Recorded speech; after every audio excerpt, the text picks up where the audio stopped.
Take a good look at my face. These wrinkles, they're not just from age. They're a map of 60 years spent chasing the wrong things. I'm 82 years old now, sitting in a house that echoes with silence and with ghosts. My name doesn't matter. What matters is the mistake I made. A mistake so common, so accepted, so celebrated even, that 90% of you watching this are making it right now. And you don't even know it. I was too busy to watch my kids grow up. Let me tell you exactly what that cost me. And please, I'm begging you, don't let my story become yours. It started innocently enough. I was 28 years old, newly married, with a baby boy on the way. I had just gotten promoted to junior manager at the manufacturing plant. Good pay, benefits, a future. My father pulled me aside the day I told him about the promotion. He put his hand on my shoulder and said, "Son, a real man provides for his family. That's your job now." I took that seriously, too seriously. When Michael was born, I remember standing in that hospital room holding this tiny, fragile thing in my arms. 7 pounds, 3 ounces. He had my nose, my wife Sarah's eyes, and I made him a promise right there.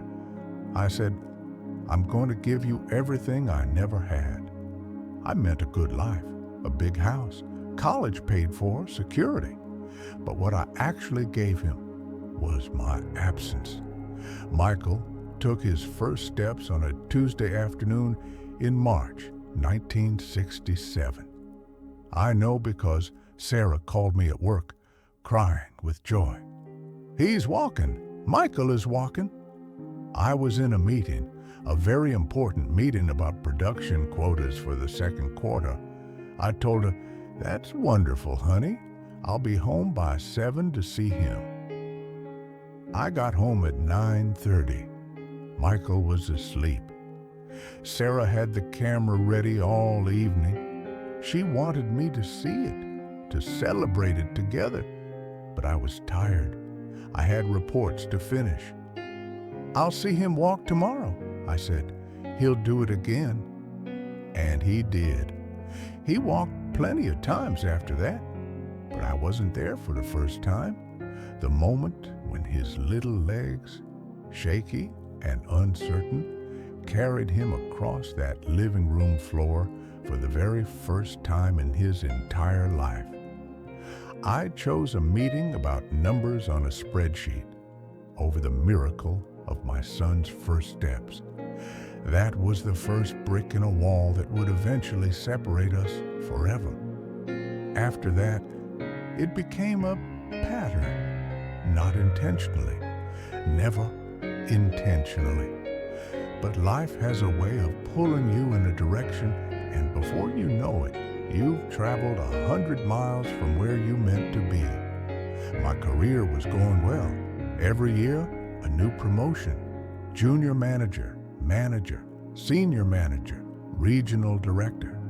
Each step up meant more money, but also more hours, more travel, more important responsibilities. And each step up meant fewer soccer games, fewer school plays, fewer bedtime stories. I told myself the same lie every working father tells himself: I'm doing this for them. This is how I love them, by providing. But here's what I learned at 82 years old, when it's far too late to matter. Children don't want your money. They want your time. They don't want the biggest house in the neighborhood. They want you sitting on the floor, playing with them, being present, being there. I gave my kids everything except myself. Let me tell you about the moments I missed, because I kept count. In my old age, when the nights are long and sleep doesn't come, I kept count. I missed 247 soccer games, Michael played from age 6 to 18. I made it to maybe 15 games. And even when I was there, I was checking my pager thinking about Monday's meeting. I missed 11 birthday parties. Not because I was out of town. I was home in my office with the door closed, working. I missed my daughter Emily's first period. She was 13, scared, didn't understand what was happening. Sarah handled it. Sarah always handled it. And Emily learned that day, Dad isn't the person you go to when you're scared. I missed the school play where Michael had the lead role. He was 10 years old, playing Peter Pan. He had been practicing his lines for 6 weeks. The play was on a Thursday night. I had a dinner meeting with clients from Ohio. It's just a school play, I told myself. There will be others. There were others. I missed those too. I missed teaching Emily how to ride a bike. I was traveling for work. She figured it out with the neighbor kid. I missed Michael's high school graduation, not the ceremony, I made that, but the real graduation. The moment a few weeks before when he came to me man to man and said, Dad, I need to talk to you about college. I said, Not now, son. I've got this proposal due. He never asked again. He figured it out himself. He always figured it out himself because I taught him. Dad is too busy. Don't bother Dad. Michael called me at work one day. He was 16 years old. This was 1983. He said, Dad, can you come home? I really need to talk to you. I could hear something in his voice, something broken, something desperate. But I had a presentation in 2 hours, a big one, the kind that could make or break my path to VP. I said, Son, I'm swamped today. Can it wait until tonight? We'll talk over dinner. He said, Yeah, okay, Dad, it can wait. We didn't talk that night. I came home late, exhausted. He was in his room with the door closed. I'll catch him tomorrow, I thought. I didn't catch him tomorrow, or the next day, or the next week. 3 months later, Sarah found marijuana in his backpack. Turns out, Michael had been struggling. Bad crowd at school, peer pressure, confusion, fear. He had called me that day because he was drowning, and I was too busy to throw him a rope. We got through it, grounded him, therapy. It worked out mostly, but that phone call, that moment when my son reached out and I wasn't there, I think about it every single day. What was he going to say? What door did I close by being too busy? I'll never know. By the time Michael went to college, we were strangers who shared a last name. Polite strangers. He'd come home for Christmas, for Thanksgiving. We'd have surface-level conversations about his classes, his major, the weather, but we never talked about real things. His dreams, his fears, his heartbreaks. Because somewhere along the way, I had taught him, Dad doesn't have time for real things. Dad has time for work. Emily got married at 25. Beautiful wedding. I walked her down the aisle, handed her off to a man I barely knew because I had never made time to meet him properly. Never had him over for dinner, never had that father-to-future son-in-law conversation. At the reception, Emily gave a speech. She thanked her mother for everything, for being there, for teaching her strength, for being her hero. She thanked me for paying for the wedding. That's what I was to her, a checkbook, an ATM machine, and a suit. I stood there, champagne in hand, surrounded by 200 people. And I have never felt more alone in my entire life. I retired at 65, finally. After 40 years of climbing, grinding, sacrificing, I had the house paid off, the 401k maxed out, the pension secured, everything I had worked for achieved. I thought retirement would be my reward. I thought, now I'll have time. Now I'll reconnect with the kids. We'll make up for lost time. But you can't make up for lost time. Time doesn't work that way. Michael was 38 by then, living in Seattle, married, 2 kids of his own. We talked on the phone every few months, awkward conversations. How's work? Good. How are the kids? Good. Okay, well, I'll let you go. I flew out to visit him once, stayed for 4 days. It was cordial. We took the grandkids to the zoo, had dinner a couple times, but there was a distance there, a wall, built brick by brick over 30 years of missed moments. On the last day, I tried to apologize. I said, Michael, I know I wasn't around much when you were growing up. I'm sorry. He looked at me with these eyes, my eyes, and he said, It's fine, Dad. You did what you had to do, but it wasn't fine. I could see it in his face, the resignation, the acceptance, the forgiveness maybe, but not closeness. He had made peace with having a father who wasn't really there, and that peace is a kind of goodbye.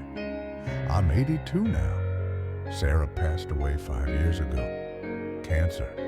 She fought for 18 months. Michael and Emily both came to visit during that time, of course. They're good people. We raised them well. Or rather, Sarah raised them well. At the funeral, my grandchildren, 6 of them total, stood politely by my side. They hugged me, said, I'm sorry, Grandpa, but they didn't know me. Not really. I'm the old man who sends birthday checks and shows up at Christmas.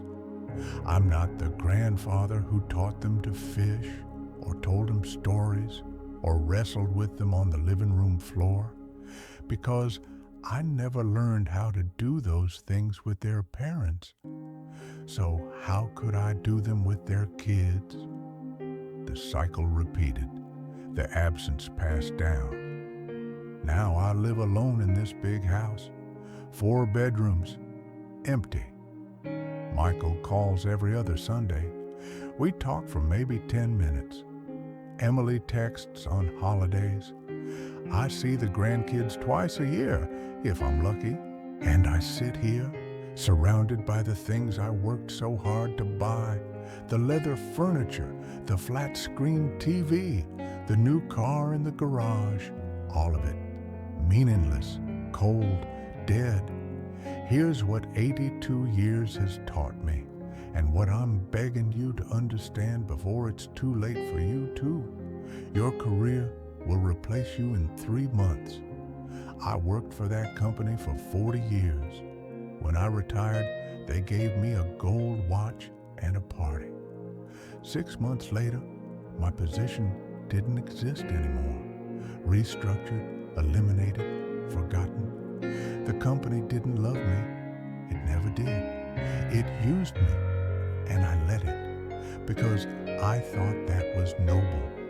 Your children will not wait for you. They grow up whether you're there or not. First steps happen once. First words happen once. First heartbreaks. First triumphs. First moments of fear when they need their father. These happen once. You either show up or you don't. There is no rewind button. I'll make it up to them later is a lie you tell yourself. There is no later. There is only now. This moment, this day, this phone call, this soccer game. You either choose to be present or you choose to be absent. Those are the only 2 options. Money cannot buy back time. I have more money than I need, and I would give every single penny to go back to 1967 and watch my son take his first steps. I would trade this house, this car, this entire retirement fund for one more afternoon playing catch in the backyard with a 10-year-old Michael who still thought I was a hero. But I can't. The trade is over. The deal is done. For 40 years, I ask myself the same question every morning. What do I need to accomplish today? I wish, God, how I wish I had asked a different question. Who needs me today? Because the answer to that question, every single day for 20 years, was my children. They needed me. Not my paycheck, not my insurance, not my promotion, me, my presence, my attention, my time. And I gave them everything except that. If you're 30 years old, working 60 hours a week, telling yourself just a few more years of this grind, then I'll slow down. You won't. The grind becomes your identity. The hustle becomes your addiction. And one day you'll blink and your kids will be gone, living their own lives with someone else's advice echoing in their heads because you weren't there to give them yours. If you're 40 and your daughter asks you to come to her recital and you're thinking about that meeting, go to the recital. The meeting will happen without you. Your daughter's childhood won't. If you're 50 and you're estranged from your adult children and you think it's too late, it's not. Not yet. Pick up the phone. Say, I'm sorry, I wasn't there, but I'm here now. It might not fix everything, but silence definitely won't. I'm 82 years old. I can't go back. I can't undo the choices I made. I can't resurrect the relationship with my son that died slowly over 30 years of missed moments. But you can, right now, today, this moment. You still have time. Your kids are still young. They still think you hung the moon. They still ask, Daddy, will you come watch me? They won't ask forever. One day, they'll stop asking. They'll stop hoping. They'll accept that Dad is busy, and they'll build their lives around your absence. Don't let that day come. I worked 40 years to provide my children a better life, and I succeeded. They have nice houses, good jobs, financial security. But you know what they don't have? Memories of their father. They have photographs. They have receipts of things I bought. But they don't have stories of time we spent together because that time doesn't exist. I'm 82 years old. My body is failing. My time is short. And the only thing I want, the only thing I would trade everything for, is impossible. I want 5 more minutes with my son when he was 7 years old. Just 5 minutes, playing catch, laughing, being present. But that little boy is gone. He grew up, and I missed it. Please, don't miss it. Don't trade the miracle of your children's childhood for a promotion, a paycheck, a meeting, a deadline. None of it matters. None of it. The only thing that matters is the people you love and whether you were there when they needed you. I wasn't. Don't be me. Thank you for sitting with an old man for a while. If this reached you, if this touched something in you, I need you to do 3 things. First, subscribe to this channel. Walk with me through the lessons I learned too late.